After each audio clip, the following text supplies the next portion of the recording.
Hello friends. हम लोग state specific current affairs MCQs की सीरीज़ में मई मंथ के करंट अफेयर देख रहे हैं।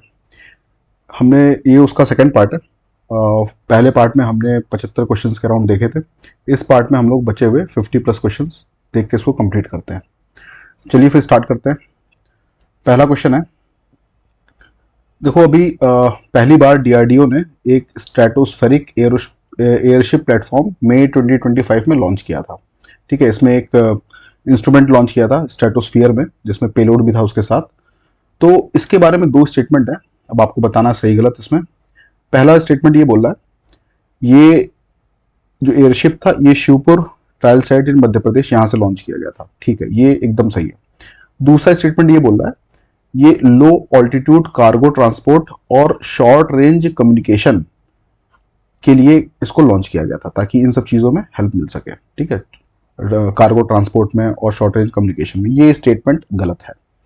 देखो बात ये है कि ये जो लॉन्च किया गया था ना स्ट्रेटोस्फेरिक एयरशिप प्लेटफॉर्म, एक्चुअली ये स्ट्रेटोस्फियर में लॉन्च किया गया था, मतलब 17 किलोमीटर हाइट पे ऊपर तक ले जाके इसको लॉन्च किया गया था। और इसका प्राइमरी पर्पस था अर्थ ऑब्जर्वेशन।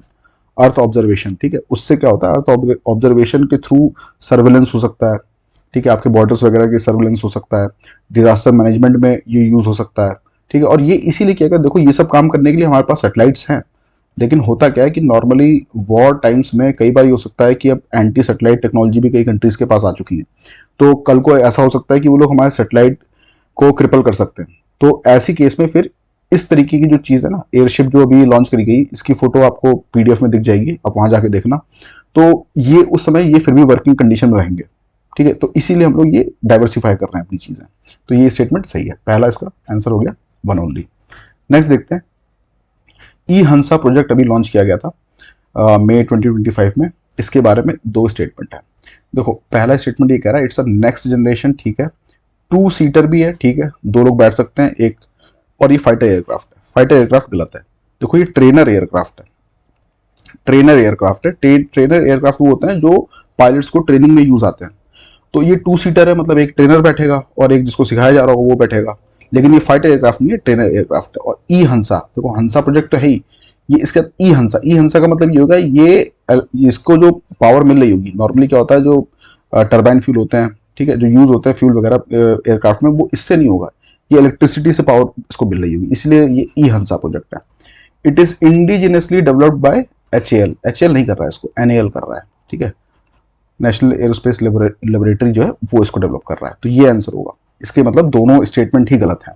ठीक है, नेक्स्ट देखो, हॉक आई 360 सर्वेलेंस टेक्नोलॉजी, अभी ये न्यूज में था। ये इसके बारे में दो स्टेटमेंट, मैं आपको बोल रहा था ना, दो स्टेटमेंट वाले क्वेश्चन अब आगे जाके बढ़ते जाएंगे। अब आप देखो वो क्वेश्चन बढ़ रहे हैं, क्योंकि वो पीसीएस ने 2024 में, यूपी पीसीएस ने काफी क्वेश्चन ऐसे पूछे भी थे। इसके बारे में पहली चीज ये है, India will acquire this technology from Israel. नहीं, ये यूएसए से एक्वायर करेगा। ये भी रिसेंटली न्यूज में था, यूएसए से इंडिया ने एक्विजिशन की बात चल रही है, और ये ऑलमोस्ट कन्फर्म, ये ऑलमोस्ट नहीं कंफर्म हो चुका है, यूएसए से इंडिया एक्वायर करेगी ये hawk eye 360 surveillance technology. The aim of this technology is to improve India's air defence capability along the LOC. नहीं, गलत है। ये एलओसी मतलब जो इंडिया का बॉर्डर जो लगता है ना, वो उससे सेफगार्ड करने के लिए नहीं है। ये एलओसी जो इंडिया पाकिस्तान और इंडिया चाइना बॉर्डर है, उन वहां पे इसका यूज नहीं आएगा। ये मैरीटाइम सर्विलेंस के लिए यूज होगा। ठीक है, मैरीटाइम सर्विलेंस के लिए। ठीक है, तो एक तरीके से कोस्ट गार्ड ऑपरेशन में, कोस्ट गार्डिंग ऑपरेशन में इनका यूज होगा, कि हमारे कोस्ट पे कोई अनवांटेड वेसल वगैरह ना आ पाए, उन सब चीजों को देखने के लिए इसका यूज होगा। तो ये स्टेटमेंट गलत है दोनों। नॉर्मली मैं आपको एक चीज बताना चाह रहा हूँ, देखो पिछली बार का पेपर देखोगे, इस टाइप की बहुत सारी चीजें उन्होंने पूछी थी डिफेंस रिलेटेड। तो उसमें दो तीन बातें हमेशा पूछते हैं, तो आप जब भी कहीं से पढ़ो ये बातें हमेशा ध्यान रखो। पहली बात यह है कि वो जो भी प्रोजेक्ट चल रहा होगा, ठीक है, वो लॉन्च कहाँ से किया गया हो। अगर मान लो कोई मिसाइल टेक्नोलॉजी है तो वो लॉन्च कहाँ से हो रही है। दूसरी बात ये जान के चलो कि उसका एम क्या है। ठीक है, और तीसरी बात ये कि उसका स्पेसिफिकेशन क्या है। ये तीन बात उसके बारे में ढंग से आप पढ़ के जाओ। नेक्स्ट देखते हैं, which country announce the massive space based missile defence shield called Golden Dome in May 2025। देखो काफी बड़ा इन्वेस्टमेंट करने जा रही है यूएसए, गोल्डन डोम टाइप का डिफेंस शील्ड बनाएगी। ठीक है, जैसे अपने आप को सेफगार्ड करने के लिए, ताकि कल को कोई मिसाइल अटैक करे या कुछ भी अटैक करे तो उसे सेफगार्ड, जैसे हमारे पास S-400 है ना, इसराइल के पास आयरन डोम है, आयरन डोम से देखो नाम भी मिल रहा है इसका। ये सब क्या है, ये मिसाइल डिफेंस टेक्नोलॉजीज है, मतलब surface to air missile defence technology है कि जमीन पे ये सब लगे रहते हैं इंस्ट्रूमेंट इनके, और अगर बाहर से कोई मिसाइल आती है तो जमीन से दाग के उसको निपटाया जा सकता है। इस टाइप से ये सब काम करते हैं। लेकिन ये जो गोल्डन डोम प्रोजेक्ट है, ये space based missile defence system है, मतलब ये ऑपरेट होगा स्पेस से, ठीक है। इसीलिए अपने आप में एक यूनिक चीज है, अभी तक की इस टाइप का डिफेंस सिस्टम किसी के पास नहीं है। यूएसए बनाने के लिए बोल रहा है, ताकि जो हाइपरसोनिक मिसाइल्स होती हैं, इन सब की कैपेबिलिटी हाइपरसोनिक मिसाइल को टैकल करने की नहीं है, लेकिन ये बोल रहे हैं कि हम इस सिस्टम्स के थ्रू हाइपरसोनिक मिसाइल्स को भी उनको न्यूट्रलाइज कर सकते हैं, ठीक है। उसके बाद अगर स्पेस बेस्ड कोई कुछ करता है एक्टिविटी हमारे अगेंस्ट, तो हम उसको भी न्यूट्रलाइज कर सकते हैं। तो ये बहुत ही अपग्रेडेड टाइप का है। ये किसने अनाउंस किया है? यूएसए ने अनाउंस किया है।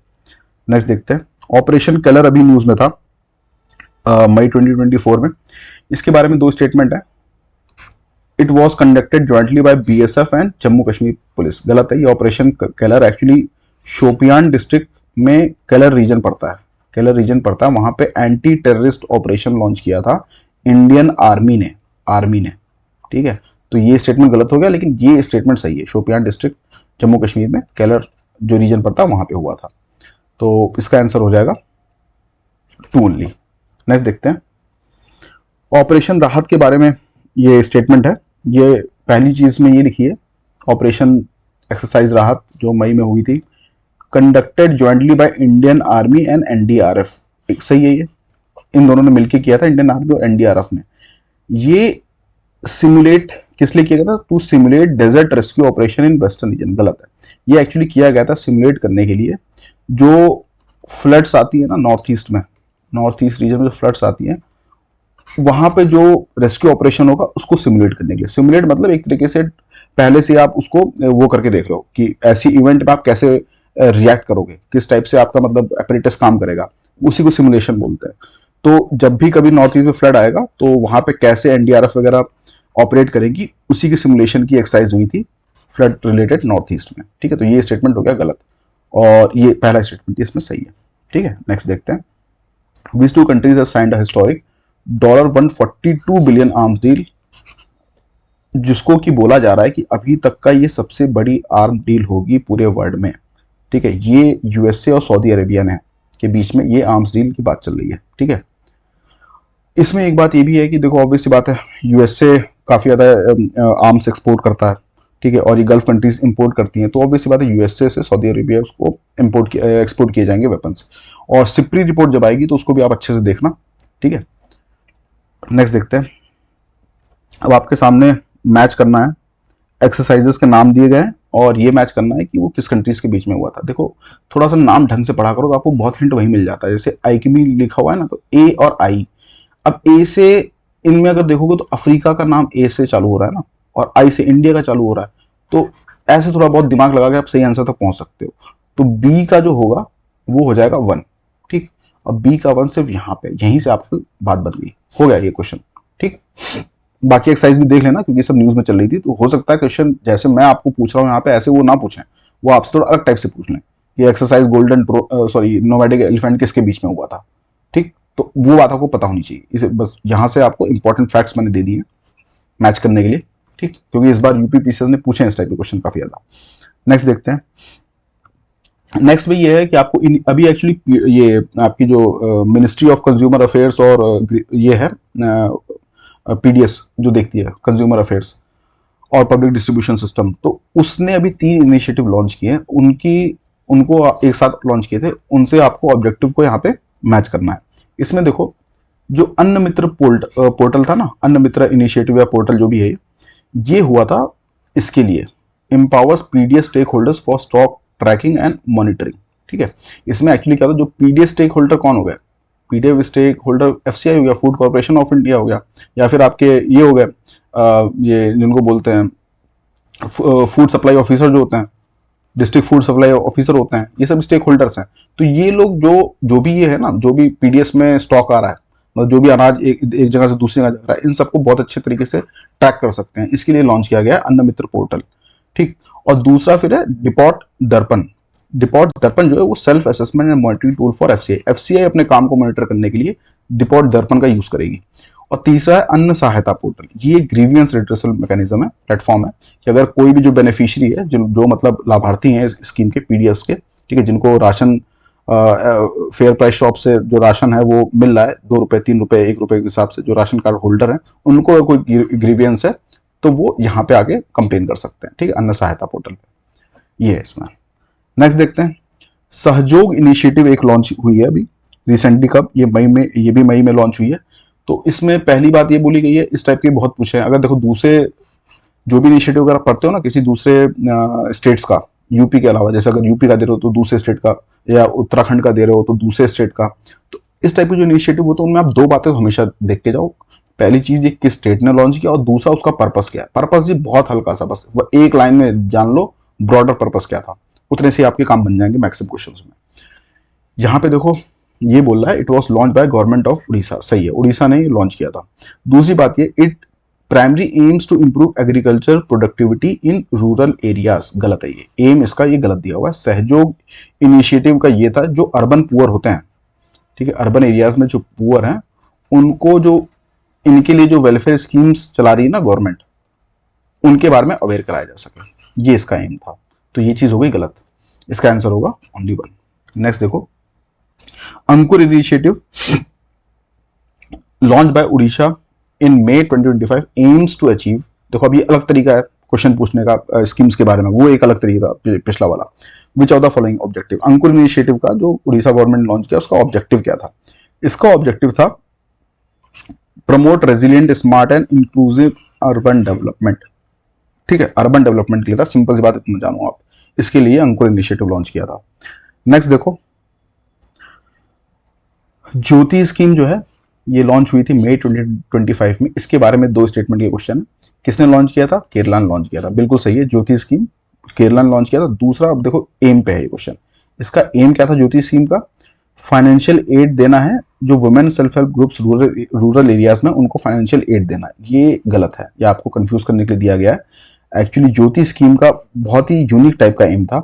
ये ऐसा था जो माइग्रेंट, एक्चुअली केरला में बहुत सारे माइग्रेंट यूपी बिहार और यहाँ से जाके काम करते हैं, तो उनके, और normally most of them are poor, तो उनके बच्चों को एक तरीके से, जो माइग्रेंट हैं उनके बच्चों को एजुकेशन प्रोवाइड कराया जा सके, उनको मतलब जो भी गवर्नमेंट के स्कूल्स हैं वहाँ पे उनका एडमिशन कराया जा सके, आंगनबाड़ी में उनको लाया जा सके, उसके लिए ये ज्योति स्कीम लॉन्च करी गई थी। इसलिए काफी अच्छा इनिशिएटिव है, ये आपको पता होना चाहिए, इंपॉर्टेंट मुझे लग रहा है।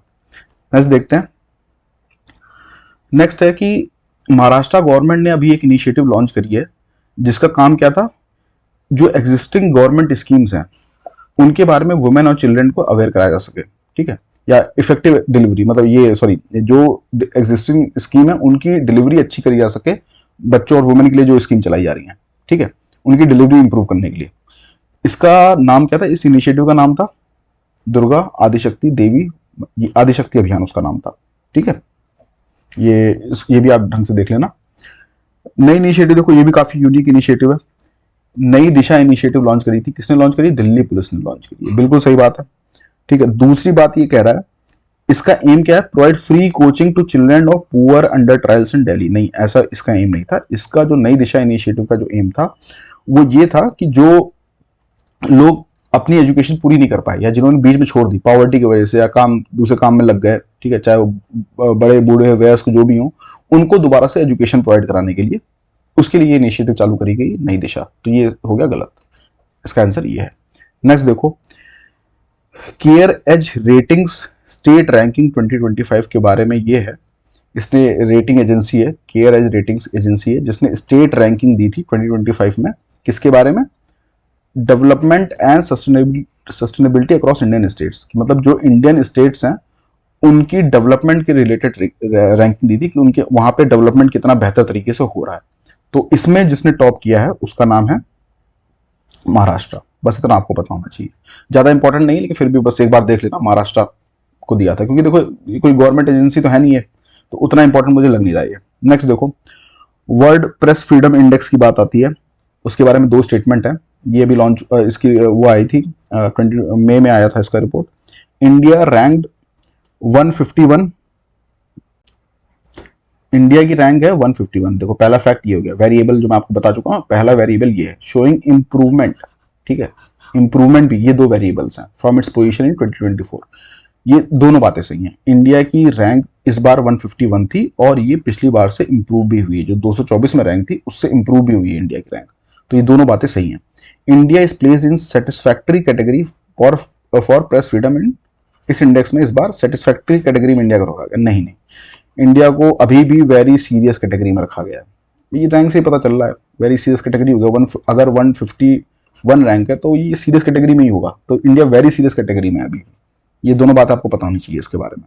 तो इसका आंसर हो गया ये। नेक्स्ट देखते हैं,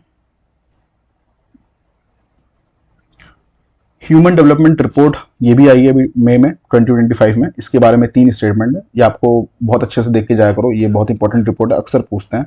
यूएनडीपी लॉन्च करती है इस रिपोर्ट को, यूएनडीपी लॉन्च करती है, ठीक है। और इसके 3 कंपोनेंट पे दिया जाता है, एक एजुकेशन हेल्थ और स्टैंडर्ड ऑफ लिविंग पे, स्टैंडर्ड ऑफ लिविंग पे 3 बातों पे ये रैंकिंग दी जाती है, ठीक है।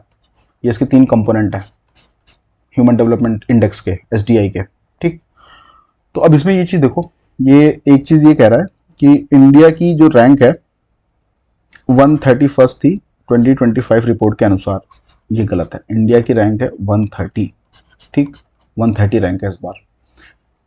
India's ranking improved from its previous position in 2024, ये सही है। इंडिया की पहले रैंकिंग 133 थी आई गेस, इसको आप एक बार कंफर्म करना, 133 या 134 थी, उससे ये इंप्रूव हुई है इस बार, ठीक। तो ये बात तो एकदम सही है, इंप्रूवमेंट तो आई है। दूसरी बात ये है, इंडिया और Bangladesh share the same rank, बिल्कुल सही बात है। दोनों की रैंकिंग इस बार 130 है, इंडिया और बांग्लादेश की, ठीक है। तो इतनी बात आपको इसमें पता होनी चाहिए। नेक्स्ट देखते हैं, where was rising north east investor summit 2025 है। देखो नाम से लग रहा होगा, देखो नॉर्थ ईस्ट इन्वेस्टर समिट है, मतलब ये नॉर्थ ईस्ट में इन्वेस्टमेंट प्रमोट करने के लिए समिट हुई होगी, ठीक है। और नाम से ऐसा भी लग रहा होगा कि नॉर्थ ईस्ट में हुई होगी, लेकिन ऐसा नहीं है, ये भारत मंडपम न्यू दिल्ली में हुई है, ठीक है। नेक्स्ट देखते हैं, with reference to during the 78th session of World Health Assembly 2025 countries from which region signed an MOU to eliminate kala azar. ये कह रहा है वर्ल्ड हेल्थ असेंबली जो हुई थी, जो WHO के अंतर्गत होती है, उसमें किस रीजन की कंट्रीज ने बोला था कि हम काला आजार को एलिमिनेट करने के लिए एक एमओयू जिन्होंने साइन किया हो, वो कौन सा रीजन था? वो अफ्रीका था एक्चुअली। मुझे ऐसा लग रहा है इस पे क्वेश्चन इससे ज्यादा बेटर ये बन सकता है कि आपसे पूछा जा सकता है कि रिसेंटली अफ्रीकन कंट्रीज ने एमओयू साइन किया वर्ल्ड हेल्थ असेंबली 2025 में किस डिजीज को एलिमिनेट करने के लिए, तो वो होगा काला आजार। ये ज्यादा बेटर क्वेश्चन आने के चांसेस मेरे को लग रहे हैं, ठीक है। तो ऐसे देखो इसको आप। नेक्स्ट देखो, वेव समिट 2025 पे क्वेश्चन है, इट वॉज हेल्ड इन बेंगलुरु, गलत है, ये मुंबई में हुआ था। वेव समिट जो था मुंबई में हुआ था, और इसका एम क्या है? To promote orange economy in India, बिल्कुल सही है। वेव समिट यही हुआ था। ऐसे भी आता है, देखो फिल्म सिटी इंडिया की, बॉलीवुड कहाँ पे है? मुंबई में। और जो ऑरेंज इकोनॉमी होती है उसको क्रिएटर्स इकोनॉमी बोलते हैं, क्रिएटर्स इकोनॉमी, ठीक है। ये एक्चुअली ये बोलता है कि जो भी मूवी बन रही है, मूवी मेकिंग हो रही है, ठीक है, फिर आपकी ये जो गेमिंग्स होते हैं, ठीक है, आजकल गेमिंग का भी बहुत ज़्यादा चल रहा है, बहुत सारे चीज़ें लॉन्च होती हैं, तो वो उन सब चीज़ों को प्रमोट करने के लिए क्रिएटर्स जो चीज़ें होती हैं वो क्रिएटर्स इकोनॉमी में आती हैं, और ये इसी को ऑरेंज इकोनॉमी बोलते हैं। तो इसको प्रमोट करने के लिए ये था, ये बिल्कुल सही है। तो इसका आंसर हो जाएगा बी। नेक्स्ट देखो, global conference on GLEX, global conference on space exploration, इसके बारे में अभी ये हुआ था, रिसेंटली हुआ था, इंडिया में हुआ था। तो पहला इसका ये 12th edition of GLES was held in new Delhi, बिल्कुल सही है। तो 12th एडिशन भी था और न्यू दिल्ली में भी हुआ था, दोनों बातें सही, वेरिएबल ये दोनों हैं।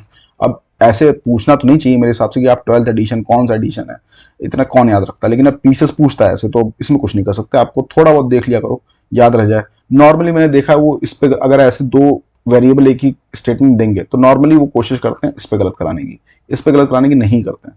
वो एक्चुअली वो खुद को करेक्ट करने के लिए करते हैं, ताकि कल को कोई बच्चा आपत्ति ना कर दे कि आपने लिखा नहीं था कौन सा एडिशन था, ठीक है। तो इसमें ये चीज देख लो आपकी, ये न्यू दिल्ली में हुई थी, बिल्कुल सही बात है। और दूसरा स्टेटमेंट ये कह रहा है, it was organise by United Nations Office for Outer Space Affairs, गलत है ये स्टेटमेंट। इसको ऑर्गेनाइज किया था 3 लोगों ने मिलकर, इसरो था उसमें, ऑर्गेनाइजेशन वाले उसमें, एस्ट्रोनॉमिकल सोसाइटी ऑफ इंडिया था, ठीक है, और तीसरा था आपका astronomical federation, international astronomical federation, इन 3 लोगों ने मिलके किया था, इसने नहीं किया था। तो इसका आंसर होगा सिर्फ ओनली 1। ठीक, नेक्स्ट देखते हैं।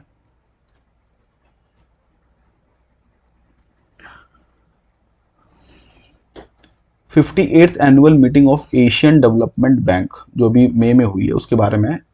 ये मीटिंग कहाँ हुई थी? मिलान में हुई थी। मिलान में हुई थी, सही है। मिलान कहाँ पे? इटली में है। ठीक है। एडीबी का हेडक्वार्टर कहाँ है? मनीला, मनीला में है। मिलान और मनीला में कंफ्यूज मत करना, मनीला है फिलीपींस में। ठीक, तो ये मीटिंग कहाँ पे हुई थी? मिलान में हुई थी। और finance minister Nirmala Sitharaman led the Indian delegation. बिल्कुल सही बात है, इंडिया से जो डेलीगेशन गया था मीटिंग अटेंड करने उसको एफएम ने हेड किया था। तो ये 2 ऑप्शन इसके सही हैं। ये उतना इंपॉर्टेंट नहीं है लेकिन फिर भी चलो एक बार देख लो, अगर पूछ लिया तो अच्छी बात है, आता रहेगा। नेक्स्ट देखते हैं, ये काफी इंपॉर्टेंट मुझे लग रहा है इस बार के लिए। सागर मठ संवाद अभी हुआ था रिसेंटली मई में, उसके बारे में 2 स्टेटमेंट है, आपको बताना कौन सा सही है।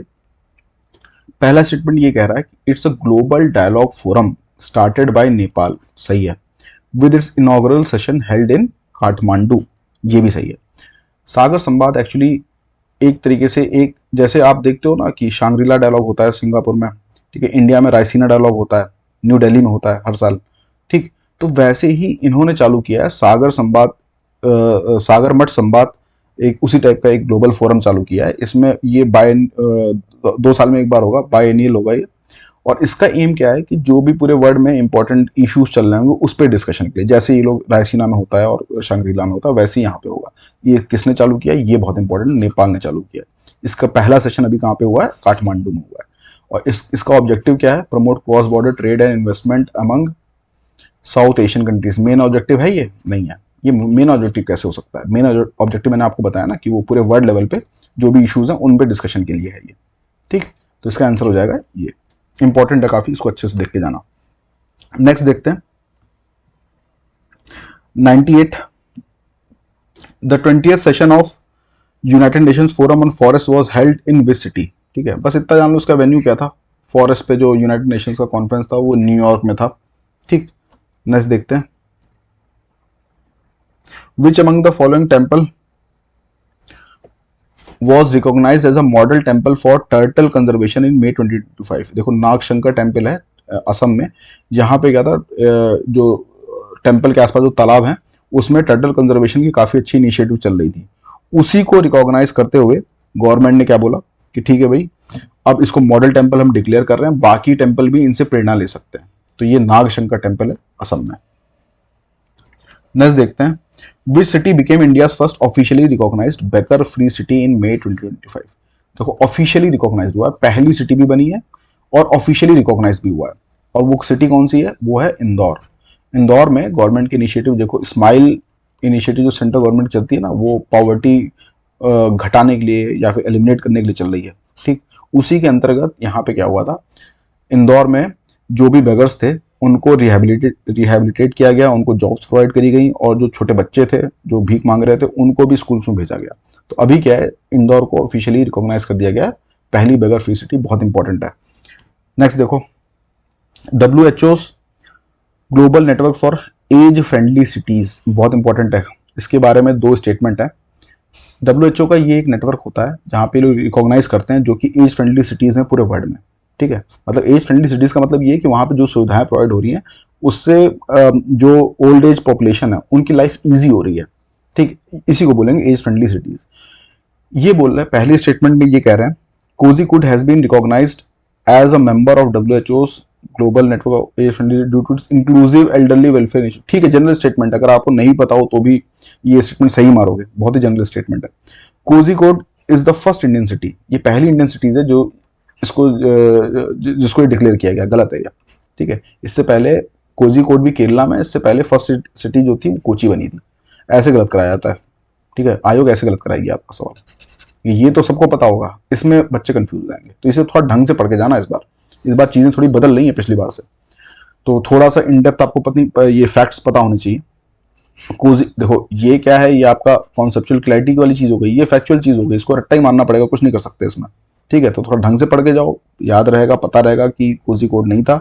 नहीं पढ़ के जाओगे, इतना ही पढ़ के जाओगे तो बस ये सही लगेगा आपको देख के। वहाँ पे कोची पहली थी, कोझिकोड अभी रिसेंटली सेकंड बनी है। नेक्स्ट देखो, असर्शन रीजन टाइप का क्वेश्चन है। Kerala became the first state in India to attain full literacy, गलत है ये। Ministry of education considers literacy above 95% as equivalent to full literacy, सही है। देखो, मिनिस्ट्री ऑफ एजुकेशन का क्राइटेरिया ये बोलता है कि कहीं पे भी किसी भी स्टेट में अगर 95% से ऊपर लिटरेसी रेट है तो हम उसको मानेंगे इक्विवेलेंट है कि भैया फुल लिटरेसी मान के चलेंगे उस चीज़ को। तो ये बात तो एकदम सही है। लेकिन केरला पहली सिटी ऐसी नहीं बनी थी। अभी रिसेंटली मई में जो पहला स्टेट बना है वो केरला नहीं बना है, ठीक है। पहला स्टेट आपका है, कमेंट बॉक्स में बताओगे या मैं ही बताऊं? पहला स्टेट है मिजोरम और दूसरा स्टेट कौन सा बन गया है? गोवा बन गया है, ठीक है। तो ये बातें आपको पता होनी चाहिए। पहला स्टेट मिजोरम है, केरला नहीं है, ठीक। नेक्स्ट देखते हैं। Where was BrahMos missile production unit inaugurated in May 2025? अभी ये मैंने आपको बताया भी था थोड़ी देर पहले। ब्रह्मोस मिसाइल प्रोडक्शन यूनिट, अब इसको अभी लखनऊ नोड जो है ना आपका, ये डिफेंस कॉरिडोर का, 2 डिफेंस कॉरिडोर बन रहे हैं इंडिया में, एक तमिलनाडु में और एक यूपी में। तो जो यूपी वाला जो डिफेंस कॉरिडोर उसका एक नोड लखनऊ में है, वहां पे इसको प्रोडक्शन यूनिट को इनॉग्रेट किया था किसने? डिफेंस मिनिस्टर राजनाथ सिंह जी ने, ठीक है। BrahMos missile production unit Lucknow में। नेक्स्ट देखते हैं, मतलब प्रोडक्शन यूनिट है मतलब यहाँ पे ब्रह्मोस मिसाइलें बनेंगी, ये बात है उसकी। नेक्स्ट देखो,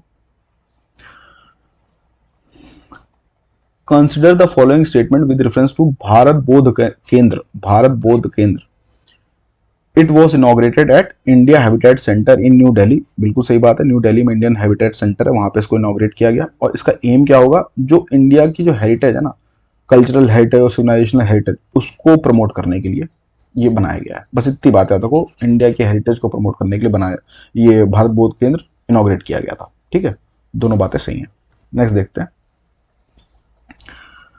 नेक्स्ट में आपका ये पूछ रहा है कि ये इनिशिएटिव है और इसमें से कौन सा करेक्टली मैच नहीं है, ठीक है। ये आपको इसमें बताना है। देखो एक बार इसको ठीक से।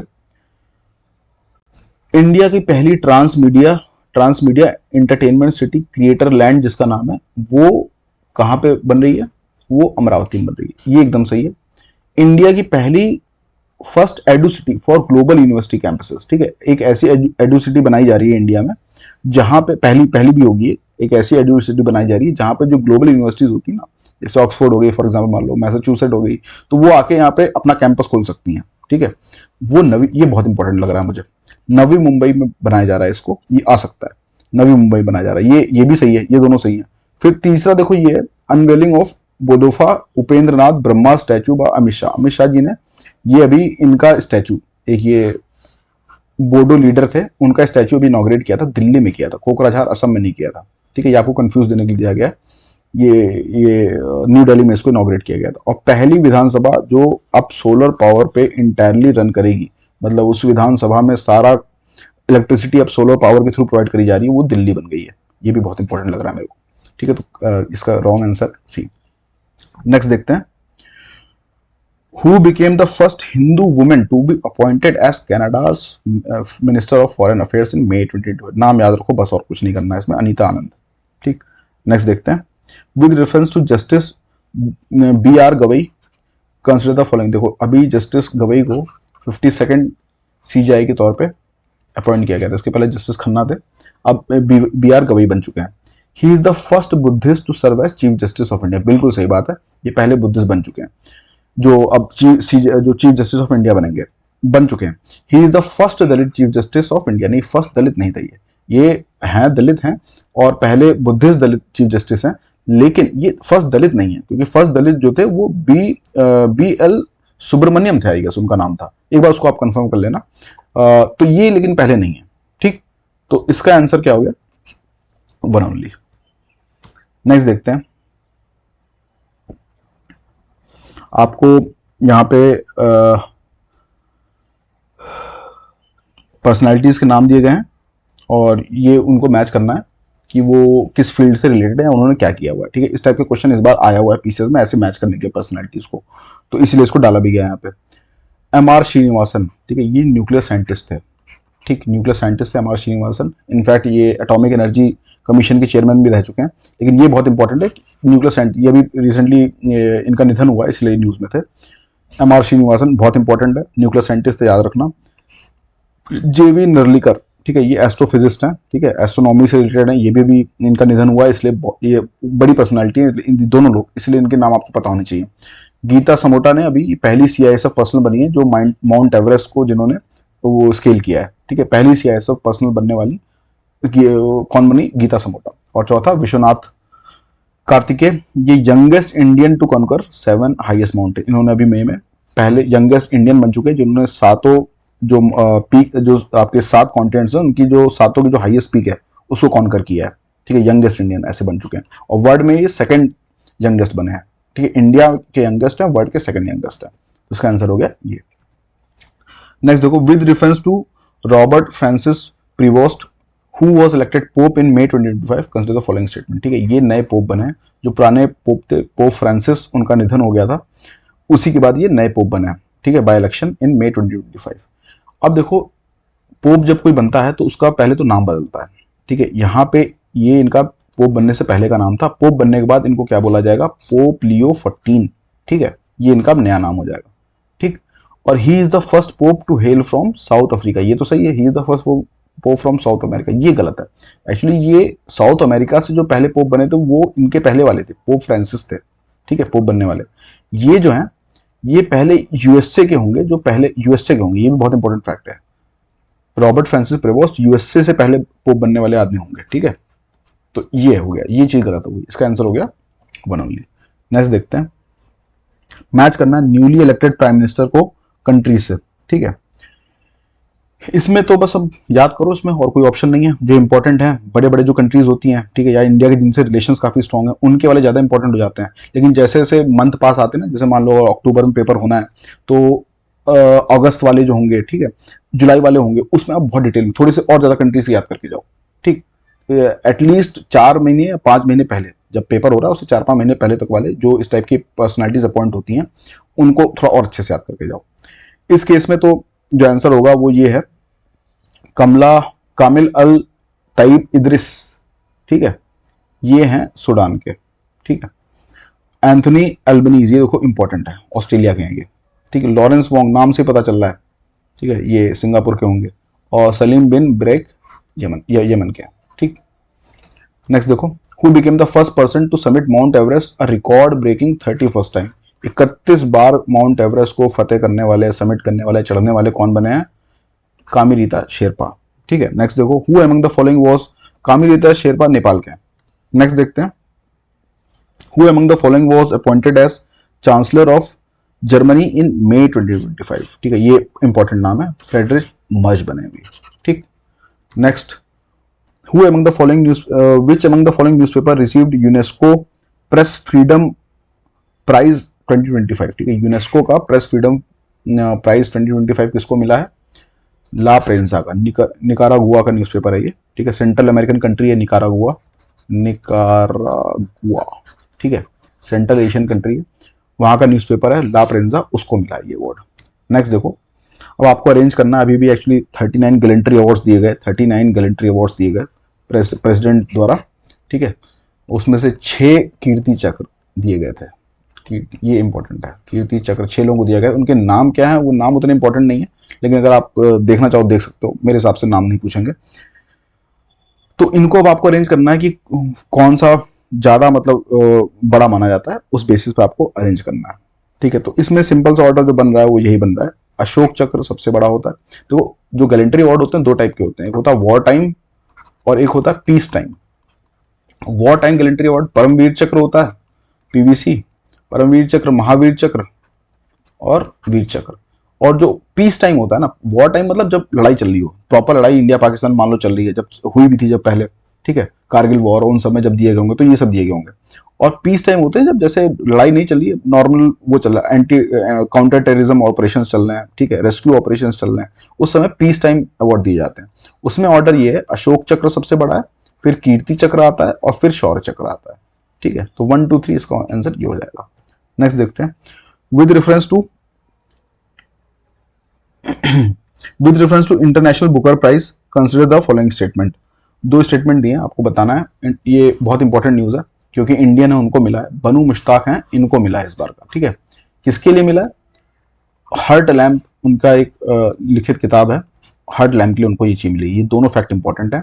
इसके साथ तीसरा फैक्ट ये भी इंपॉर्टेंट है, वो पहली कन्नड़ लैंग्वेज की लेखिका बन गई है जिनको ये अवार्ड मिल रहा है। कन्नड़ लैंग्वेज की पहली लेखिका जिनको ये अवार्ड मिल रहा है। तीनों फैक्ट बहुत इंपॉर्टेंट है, दोनों स्टेटमेंट सही है इसमें, ठीक है। नेक्स्ट देखते हैं। With reference to 72nd Miss World 2020 event, उसके बारे में आपको 3 स्टेटमेंट है, बताओ क्या सही है। ये बहुत इंपॉर्टेंट इस बार इसलिए हो गया क्योंकि ये इंडिया में हुआ है, ठीक, इसीलिए इस बार ये इंपॉर्टेंट हो गया। आपको इसके बारे में थोड़ा डिटेल में देख के जाना पड़ेगा। इसमें आपको बताना है कौन से स्टेटमेंट सही है और कौन से गलत है। पहला बोला है द इवेंट वॉज हेल्ड इन हैदराबाद, ठीक है, ये हैदराबाद में हुआ था, सही बात है। The winner was Nandini Gupta from India, नहीं ये गलत है। ये एक्चुअली थाईलैंड की थी जो मिस वर्ल्ड बनी है, जिनका नाम है ओपल सुचाता चुआंगसरी। ओपल सुचाता चुआंगसरी, ओपल सुचाता, अरे इतना याद कर लो यार, बहुत है, चुआंगसरी। ये तो वैसे भी नहीं याद हो पाएगा तीसरा वाला, ठीक है। ये है थाईलैंड की जो इस बार मिस वर्ल्ड बनी है। अच्छा, और तीसरी बात इसमें ये बोल रहा है at the event humanitarian award दिया गया था एक्चुअली इस इवेंट में। वो किसको दिया गया इनके हिसाब से, स्टेटमेंट के हिसाब से रतन टाटा को दिया गया। नहीं गलत है, सोनू सूद को मिला था। सोनू सूद को मिला था, जो कोविड-19 में उन्होंने ह्यूमैनिटेरियन काम किए थे ना, उसके वजह से उनको सोनू सूद को मिला था। ये भी बहुत इंपॉर्टेंट फैक्ट है। तो इसका आंसर हो गया ये 3 बातें आपको मिस वर्ल्ड इवेंट के बारे में पता होनी चाहिए। अगला देखो, वर्ल्ड जूरिस्ट एसोसिएशन, ये वर्ल्ड जूरिस्ट एसोसिएशन होता है, उसने अभी मेडल ऑफ ऑनर दिया है 2025 के लिए। किसको दिया है? वो दिया है भुवन रिभु, ये इंडियन लॉयर हैं भुवन रिभु, इनको मिला है मेडल ऑफ ऑनर। किस बात के लिए मिला है? चाइल्ड राइट एक्टिविज्म, ठीक है। इन्होंने चाइल्ड राइट को इंडिया में प्रमोट करने के लिए, प्रोटेक्ट करने के लिए बहुत सारे PIL वगैरह फाइल किए थे, उसी के लिए इनको ये अवार्ड मिला है। और ये पहले इंडियन लॉयर बन गए हैं ये अवार्ड लेने वाले। बिल्कुल सही बात है, दोनों स्टेटमेंट सही हैं। इसका आंसर क्या होगा? बोथ। नेक्स्ट देखो, अभी एक बुक लिखी थी, किसने लिखी थी? जेक टैपर और एलेक्स थॉमसन ने, ठीक है। वो बुक किस बात पे थी? एक्चुअली वो इस बात पे थी कि जो बिडेन थे, जो डेमोक्रेट कैंडिडेट थे 2024 प्रेसिडेंशियल इलेक्शन के लिए यूएस में, उनकी जो मेंटल हेल्थ थी वो धीरे धीरे लगातार गिरती चली जा रही थी। लेकिन उस बात को उनके आसपास के जो इनर सर्कल के लोग थे वो छुपा रहे थे, और इसी वजह से क्या हुआ, ट्रम्प को बहुत एज भी मिला इलेक्शन में। इसी पूरे इवेंट के ऊपर ये किताब लिखी है इन दोनों लोगों ने। किताब का नाम मुझे लग रहा है पूछ सकते हैं, मे बी ओरिजिनल सिन है उसका नाम, ठीक है। नेक्स्ट देखते हैं। देखो, मेजर ध्यानचंद खेल रत्न 2023 का अवार्ड चिराग शेट्टी और सात्विक साईराज रंकीरेड्डी और चिराग शेट्टी को मिला था, ठीक है। ये 2024 का इसलिए मैं बोल रहा हूं क्योंकि अभी मई में इसको प्रेजेंट किया गया, मई 2025 में इसको प्रेजेंट किया गया। ये दोनों किस स्पोर्ट से इन्वॉल्व थे? बैडमिंटन से थे, ठीक है। और 2024 वाला भी पढ़ना है क्योंकि वो अभी अनाउंस किया गया था, इनको दिया जाएगा। अब वो प्रेजेंट बाद में किया जा सकता है, लेकिन अनाउंस कर दिया गया। India first private helicopter assembly line jointly by, ये देखो, पहली इंडिया की प्राइवेट हेलीकॉप्टर असेंबली लाइन, मतलब पहली बार ऐसा प्राइवेट सेक्टर करेगा कि हेलीकॉप्टर इंडिया में बनेंगे, ठीक है। पहली बार ऐसा हो रहा है कि प्राइवेट भी इंपॉर्टेंट है, क्योंकि देखो HAL वगैरह तो बनाती रहती थी, लेकिन पहली बार क्या होगा, प्राइवेट गवर्नमेंट कंपनी नहीं, प्राइवेट कंपनी हेलीकॉप्टर बनाएगी। और ये कौन बनाएगा? ज्वाइंटली बाई टाटा और एयरबस। ये भी इंपॉर्टेंट है, दोनों नाम याद होनी चाहिए आपको, Tata Airbus, under make in India. और कहाँ पे होने वाला है इसकी इनॉग्रेशन? कहाँ हो रहा है? कोलार में कर्नाटका में, ठीक है। KGF से याद रख लेना इसको, ठीक है।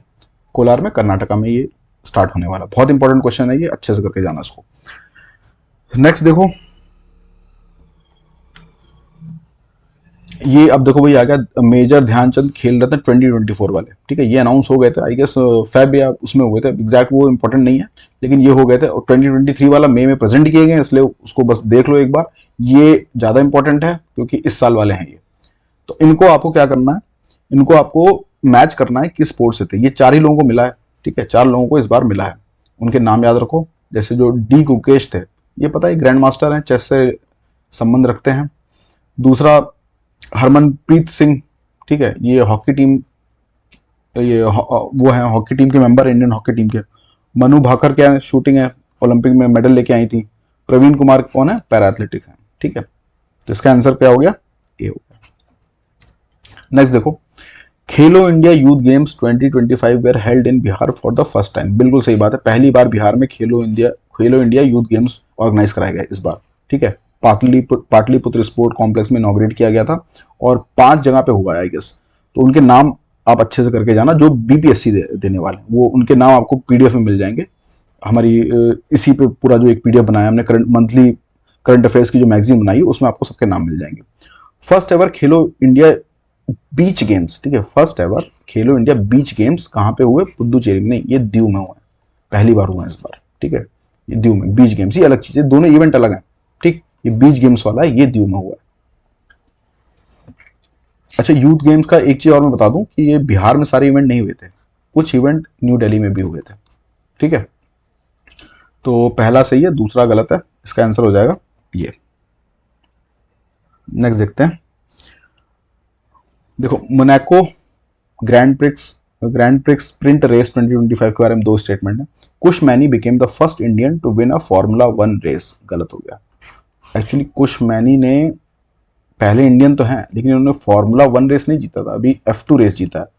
ये पहले इंडियन बन गए जिन्होंने F2 रेस जीता है, जिसका नाम क्या था, कहाँ पे जीता? Monaco Grand Prix sprint race में इन्होंने ये अचीवमेंट हासिल करी है। ठीक है, F2 रेस एक्चुअली समझ लो lighter version of F1 race है। यहाँ पे क्या होता है कि पहले यहाँ पे लोग थोड़ा तैयार होते हैं, उसके बाद इसी का प्रो लेवल नेक्स्ट स्टेज आ जाता है F1 रेस। ठीक, तो थोड़ा लाइटर वर्जन है F2 रेस, और जब जो प्रो होते हैं वो F1 रेस में फिर जाके कम्पीट करते हैं। तो F2 रेस जीतने वाले पहले कौन बन गए? कुश मैनी बन गए। और ये किसके लिए ड्राइव कर रहे थे? किस टीम के लिए? डैम्स लूकस ऑयल रेसिंग टीम के लिए ये ड्राइव कर रहे थे। ये स्टेटमेंट सही है, पहला गलत है, F1 नहीं है F2 है। तो इसका आंसर हो गया 2 ओनली। नेक्स्ट देखते हैं। अरेंज करना है इंटरनेशनल, आपके सामने इंटरनेशनल डेज दिए गए हैं और उनको आपको अरेंज करना है कि वो पहले कौन सा हुआ था, बाद में कौन सा होता है। इस टाइप का यूपीपीसीएस ने इस बार पूछा है सवाल, इसलिए हमने इसको कवर भी कर लिया। एग्जैक्टली कैसे पूछा था उस टाइप से हमने भी अलग टाइप के डेज को अरेंज करने को बोला है। तो जो प्रेस फ्रीडम डे होता है ना, ये एक्चुअली होता है 3 मई को, 3 मई को होता है, 3 मई को होता है। वर्ल्ड एथलेटिक्स जो डे होता है ये होता है 7 मई को। रेड क्रॉस डे कब होता है? 8 मई को। और बायोडाइवर्सिटी डे कब होता है? 22 मई को होता है। तो ये इंपॉर्टेंट वाले मैंने उनको इसीलिए उन्हीं पे क्वेश्चन भी बनाया, जो इंपॉर्टेंट वाले एटलीस्ट उतने तो याद करके जाओ हर महीने के। तो ये हो गए। इस बेसिस पे जो ऑप्शन सही बनेगा वो कौन सा बनेगा? वो बनेगा आपका ये वाला 1 2 3 4। ठीक है, नेक्स्ट देखते हैं। लास्ट क्वेश्चन है आज का। UNGA United nation general assembly ने अभी ऑफिशियली रिकॉग्नाइज किया है कि 25 मई को वर्ल्ड फुटबॉल डे के तौर पे मनाया जाएगा। बिल्कुल सही बात है, 25 मई को वर्ल्ड फुटबॉल डे की तरह मनाया जाएगा। ठीक है, अब से हर साल, इसी साल पहली बार मनाया भी गया। 25 May was chosen to commemorate the founding of international FIFA in 1904। मतलब ये बोल रहा है कि ये डे इसलिए चूज किया गया क्योंकि इसी दिन फीफा जो थी वो फाउंड हुई थी। फीफा जो फुटबॉल ऑर्गेनाइजेशन की जो बॉडी, इंटरनेशनल बॉडी है, उसकी स्थापना इस दिन हुई थी 1904 में, 25 मई को। ये गलत है। एक्चुअली ये इवेंट 25 मई को इसलिए किया जा रहा है क्योंकि ये इस बात को कमेमोरेट कर रहा है कि 1924 में, ठीक है, आज से 100 साल पहले पहली बार फुटबॉल को ओलंपिक्स में खेला गया था। इस बात को ये बात रिकॉग्नाइज कर रहा है। 25 मई को, 25 मई 1924 में पहली बार ओलंपिक्स में फुटबॉल खेला गया था। उस बात को कमेमोरेट करने के लिए ये चीज़ ऑर्गेनाइज करी जा रही है। तो इसलिए ये चीज़ तो गलत हो गई, तो are false, A true, answer हो गया सी। ठीक है, हमने ओवरऑल अभी एक क्वेश्चन शायद रह रहा है, हाँ ठीक है, एक क्वेश्चन और है। Which among the following north east capital is not connected by Indian railways network as of May 22। देखो इंपॉर्टेंट न्यूज़ है। नॉर्थ ईस्ट में 7 स्टेट्स हैं, ठीक है। उसमें क्या है कि 4 स्टेट ऐसे हैं जहाँ पे रेलवे नेटवर्क, स्टेट कैपिटल्स ऐसे हैं जहाँ पे रेलवे नेटवर्क पहुंच चुका है। ठीक है, अभी कुछ टाइम पहले तो बहुत ही कम जगह पे था। तो वो 4 जो हैं उसमें आपका देखो एजॉल तो है। एजॉल को एक्चुअली अभी रिसेंट में मई में यही हुआ था, मई में एजॉल ही बना था लेटेस्ट 4th वन, जहाँ पे नॉर्थ ईस्ट कैपिटल, जहाँ पे इंडियन रेलवे नेटवर्क पहुंच चुका है।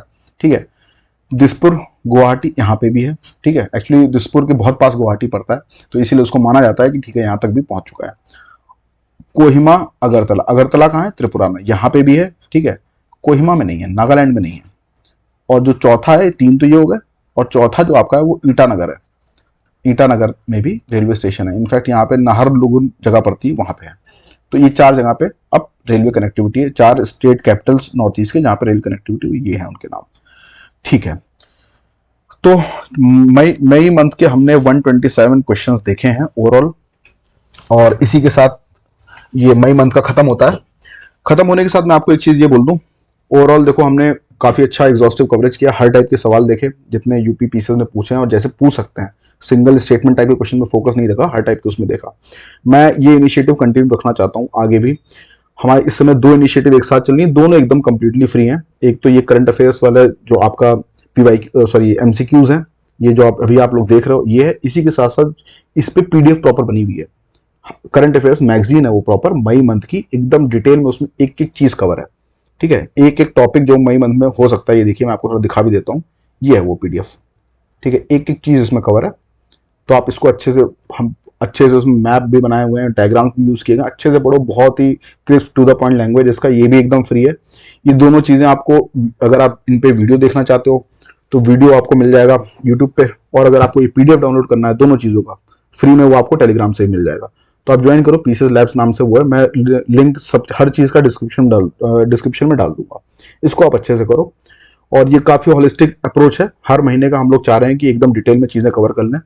जो भी इंपॉर्टेंट न्यूज है, पीसीएस स्पेसिफिक जो न्यूज है, पीसीएस में एक्चुअली मैं आरओ को लेके चल रहा हूँ, यूपी पीसीएस, उत्तराखंड पीसीएस और बिहार पीसीएस, ठीक है, और आरओ यहाँ तक का फोकस हम लोगों ने रखा है इसमें, इसीलिए बहुत ही पिन पॉइंटेड चीजें यहाँ पे हैं। ठीक है, फिर इस चीज को आगे और कंटिन्यू रखना चाहता हूँ मैं बस आपसे एक रिक्वेस्ट करूंगा, आप चैनल को सब्सक्राइब करो और शेयर करो यार, इसको जितना हो सके उतना शेयर करो, क्योंकि उससे फिर मुझे मोटिवेशन मिलेगी आगे कंटिन्यू करने का इस चीज को।